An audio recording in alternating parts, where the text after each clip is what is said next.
The lord. ప్రభువైన యేసుక్రీస్తు నామమున మీ అందరికీ శుభములు. మన యొక్క నూతన భాగంలో నుండి కీర్తనల గ్రంథం 9వ అధ్యాయం 10వ వచనం. యెహోవా నిన్ను ఆశ్రయించు వారిని నీవు విడిచిపెట్టువాడవు కావు.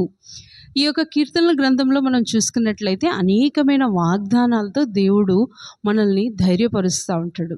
మనము ఈ సంవత్సరం యొక్క 7వ నెలలో ఉన్నాం. కొంచెం ఆలోచించినట్లయితే వర్షలేమిడి ఒక దిక్కు ఉంటే భూగర్భ జలం పూర్తిగా ఎండిపోయింది. ఇంకా ఆలోచించినట్లయితే ఇంకా వినిన వార్తలు ఎలా ఉన్నాయంటే భయంకరమైన యుద్ధాలు ప్రకటించబడుతున్నాయి. ఆ యుద్ధాల ద్వారా వచ్చే పర్యావసనాలు, భయంకరమైన ఇన్ఫ్లేషన్ రాబోతుంది. ఆ ఇన్ఫ్లేషన్లో మనం ఎలా తట్టుకుంటామో ఎలా జీవిస్తామో కూడా తెలియదు. కానీ దేవుని వాగ్దానాలు ఎలాంటి అంటే మనల్ని ధైర్యపరుస్తాయి. మనం కృంగిపోయిన స్థితిలో మనల్ని లేవనెత్తుతాయి. చూడండి 9వ అధ్యాయం అంతా గొప్ప గొప్ప వాగ్దానాలతో ఉంటుంది. నేను అద్భుత కార్యములు చేయవాడనని, నేను వ్యాజ్యం ఆడేదనని, నేను దరిద్రుల పక్షాన ఉండేవాడనని. కానీ ఈ మాట చూసుకున్నట్లయితే చాలా డిఫరెంట్గా ఉంది. నిన్ను ఆశ్రయించు వారిని నువ్వు విడిచిపెట్టువాడవు కాదు. ఎవరిని విడిచిపెట్టడంటమ్మా? ఆయనను ఎవరైతే ఆశ్రయిస్తారో. మనము ఆయనను ఆశ్రయించడం అంటే ఏదో ఒక దుఃఖం వచ్చినప్పుడు, ఏదో బాధ వచ్చినప్పుడు ఆశ్రయించడం కాదు. కానీ ఆయనను ప్రతి విషయంలో మనం ఆశ్రయిస్తే ఆయన మనల్ని ఎప్పుడు విడిచిపెట్టువాడు కాదు. సేమ్ ఇదే మాట మనం చూసుకున్నట్లయితే 2వ దినవృత్తాంతాలు 15వ అధ్యాయంలో ఆసాకు కూడా దేవుడు ఇదే మాట చెప్తాడు.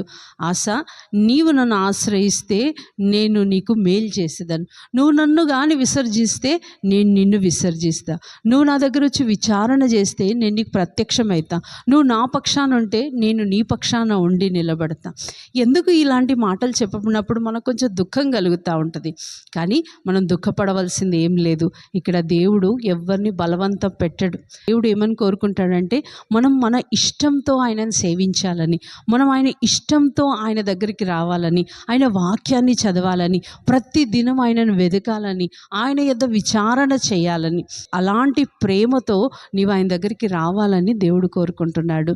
ఒకవేళ నీవు కష్ట సమయాల్లో మాత్రమే ఆశ్రయించడం నేర్చుకుంటే అది తప్పు సుమి. అలా చేయకూడదు. ఒకరోజు దుఃఖం వచ్చినప్పుడు, ఒకరోజు కష్టం వచ్చినప్పుడు, ఒకరోజు కన్నీరు గారుస్తున్నప్పుడు, లేక రాత్రంతా నిద్రలేమిడి, రాత్రంతా కన్నీరు గార్చానని బాధపడుకుంటూ కూర్చున్నట్లయితే దేవుడు నీకు ఒక ఆదరణ మాట ఇస్తున్నాడు.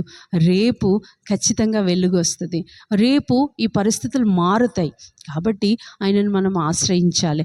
అప్ అండ్ డౌన్స్ ఏదైనప్పటికీ ఆయన అప్ అండ్ డౌన్ దేవుడు కాదు. మనకున్న పరిస్థితులన్నీ ఆయన కంట్రోల్లోనే ఉన్నాయి. ఆయనను దాటి ఏది మన దగ్గరికి రావట్లేదు. కాబట్టి ప్రతి చిన్న విషయంలో ఆయనను ఆశ్రయించడం నేర్చుకుందాం. ఈ రోజంతట్లో దేవుడు నిన్ను విడవవద్దు అని నువ్వు కోరుకుంటే ఆయనను ఆశ్రయించడం కూడా నేర్చుకోవాలి. అట్టి మాటతో దేవుడి దగ్గరికి వెళ్దాం. రండి ప్రార్థన చేసుకుందాం. ప్రియమైన తండ్రి, యేసు ప్రభు ఘనమైన నామంలో మీరు ఇచ్చిన ఈ గొప్ప సమయాన్ని బట్టి మీకు ఎంతో వందనాలు. నీ మీద ఆశ్రయించడం మాకు నేర్పించండి. నిన్ను కనుగొనడం మాకు నేర్పించండి. నీ ఏదో విచారణ చేయడం మాకు నేర్పించమని ప్రార్థిస్తూ యేసుక్రీస్తు నామంలో ప్రార్థిస్తున్నాం తండ్రి. ఆమేన్.